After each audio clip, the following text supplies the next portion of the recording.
प्रधानमंत्री नरेंद्र मोदी ने अरविंद केजरीवाल की तरफ बढ़ाया दोस्ती का हाथ। सबके सामने कहा हाय फ्रेंड। क्या दोनों नेताओं के बीच हो गई है दोस्ती? नमस्कार, मैं आपके साथ रीना झा बालियान। इन दिनों प्रधानमंत्री नरेंद्र मोदी किस मोड में चल रहे हैं ये आप सभी जानते हैं। हर रोज देर रात उनका इंस्टाग्राम पर एक वीडियो शेयर कर दिया जाता है और बिल्कुल जेंजी स्टाइल में वो सेल्फी मोड में वीडियो बनाते हैं और हाय फ्रेंड्स कहते नजर आते हैं। पहले मित्रों कहते थे, देशवासियों कहते थे, लेकिन अब हाय फ्रेंड्स उनका ट्रेंड में चल रहा है। और अब देखिए, इतनी ज्यादा अब उन्हें आदत हो गई है हाय फ्रेंड्स कहने की कि विपक्षी दलों के नेताओं को भी अपना दोस्त बना रहे हैं। जी हाँ, अरविंद केजरीवाल को भी उन्होंने कहा हाय फ्रेंड, और जैसे ही लोगों ने सुना तो सभी दंग रह गए। आखिर हकीकत क्या है? क्या वाकई में प्रधानमंत्री नरेंद्र मोदी ने दोस्ती का हाथ बढ़ा दिया है दिल्ली के पूर्व मुख्यमंत्री अरविंद केजरीवाल की तरफ? और क्या वाकई में दोनों नेता दोस्त बन गए हैं? तो आपको पूरी हकीकत बताते हैं कि आखिर ऐसा क्या चल रहा है। लेकिन इसी बीच आप ये समझिए कि देश के भीतर E20 पेट्रोल को लेकर लोगों में जितना गुस्सा है, अब वो गुस्सा और भी ज्यादा बढ़ता जा रहा है। ये आक्रोश इस कदर बढ़ चुका है कि अब आगे आने वाले दिनों में आप ये मानिए कि सड़क पर युवा एक बार फिर से प्रदर्शन करते हुए नजर आ सकते हैं, क्योंकि इन जेंजी और युवाओं को साथ मिलेगा विपक्षी दलों का। अरविंद केजरीवाल साथ देने वाले हैं और उन्होंने अब इसकी घोषणा भी कर दी है। अब पूरी डिटेल से आप समझिए कि कैसे एक मंच पर प्रधानमंत्री नरेंद्र मोदी और अरविंद केजरीवाल एक साथ बैठे हुए नजर आए। आखिर ऐसा कैसे मुमकिन हुआ, आप खुद ही देख लीजिए। फ्रेंड्स, भारत माता की, भारत माता की।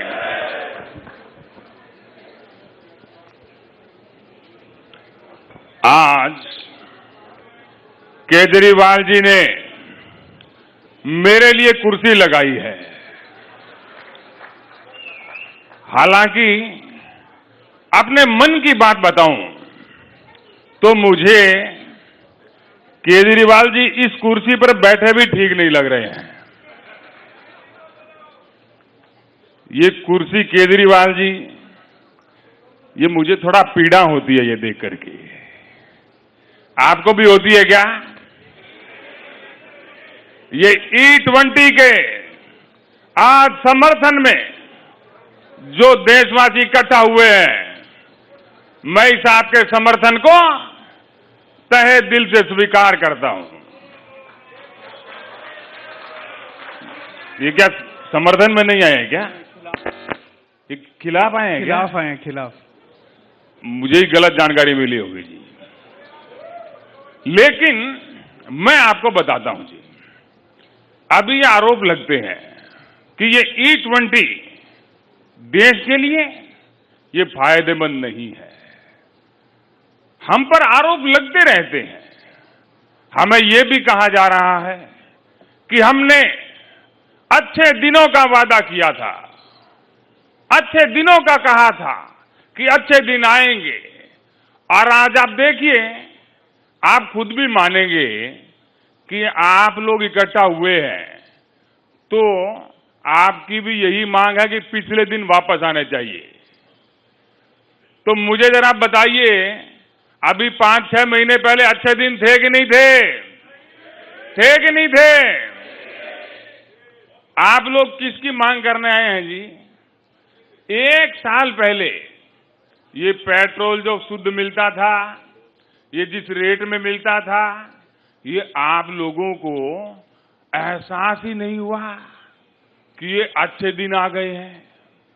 और आज आप देखिए, हमने आपकी आंखें खोलने के लिए E20 लेकर के आए और पेट्रोल का रेट बढ़ाया, तो आपको अब वो अच्छे दिन नजर आने लगे हैं। इसी प्रकार से देश हित के लिए हम कार्य करते रहेंगे।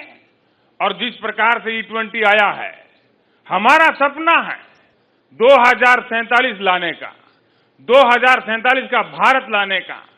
और जिस प्रकार से E20 लगा हुआ है, हम 2047 को 2040 में ही लेके आ जाएंगे, मेरा ये वादा है।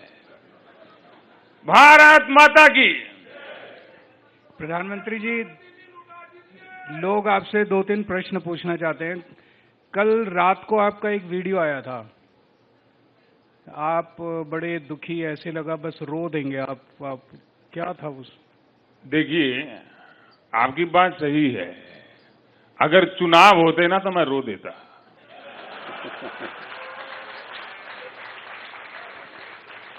पर चुनाव नहीं थे और ऐसा गालियों से मुझे बड़ी पीड़ा होती है। लोकतंत्र में आरोप प्रत्यारोप होने चाहिए, लेकिन जब कोई गाली का इस्तेमाल करता है तो मुझे पीड़ा होती है।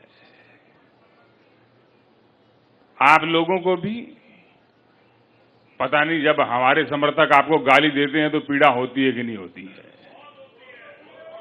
वो भले ही आपको पीड़ा हो, लेकिन वो गाली देश हित में होती है। देश हित में गालियां और देशद्रोही गालियां, वो लोग जो मुझे गाली देते हैं वो एंटी नेशनल है, देश के खिलाफ है। और हमारे लोग जो आपको कमेंटों में, इनबॉक्स में जो गालियां देते हैं, उनमें एक प्रकार से एक शुद्धता रहती है। तो मोदी जी, ये जो उस दिन जंतर मंतर पे आपने 20 जुलाई को लोगों को डंडे मरवाए, टीयर गैस छोड़े, लोगों के सर फूट गए, पैर टूट गए, तो उसके लेके आपको पीड़ा नहीं हुई? देखिए, कई बार ऐसा होता है जो देशद्रोही होते हैं, जो देश का हित नहीं सोचते हैं। आज आप देखिए, पूरा देश मान गया है और मुझे तो हैरानी होती है जी, जब मुझे कई बार ऐसा चिट्ठी आती है कि मोदी जी आपने तो इनके 2 डंडे कम मारे, इनको तो और मारना चाहिए था। इस प्रकार मैंने 2 कम मारे हैं जी, और मैं ये अपना ऐसा समझता हूं कि बच्चे हैं जी, भटके हुए हैं। अगर ये 2 डंडों से सुधरते हैं तो मुझे इसमें कोई घाटा नहीं है, क्योंकि ये जवान लड़के हैं जी। ये नेता होते तो ना बिना डंडों के सुधार देता। फिर तो मेरे पास ऐसा देश हित में इनको एकदम वॉशिंग मशीन में डाल करके देशभक्त बनाने की कला है, पर ये नए लड़के हैं तो कला जानते नहीं है। तो जब आपके लोग छोटी छोटी बच्चियों को गालियां देते हैं, लड़कियों को गालियां देते हैं, जनता को गालियां देते हैं, आपको गाली देने से आपको पीड़ा होती है, जब आपके लोग दूसरों को गालियां देते हैं तब पीड़ा नहीं होती? देखिए,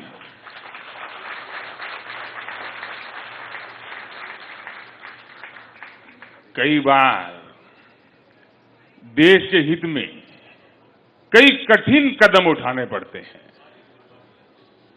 और मैंने ऐसा देखा नहीं है जी। वो आप लोगों ने देखा होगा, आपको गाली मिलती है, मैं तो तभी देखता हूं जब मुझे मिलती है। और ये एंटी नेशनल कौन है? आप जिसको मर्जी एंटी नेशनल बोल देते हैं, कौन होते हैं एंटी नेशनल? ये तो रोड़ा बन रहे हैं जी। ये देश का विकास जो हो रहा है, उसमें जो भी रोड़ा बनेगा, उसमें जो भी रुकावट बनेगा, वो देश के खिलाफ है और एंटी नेशनल है कि नहीं है? है कि नहीं है?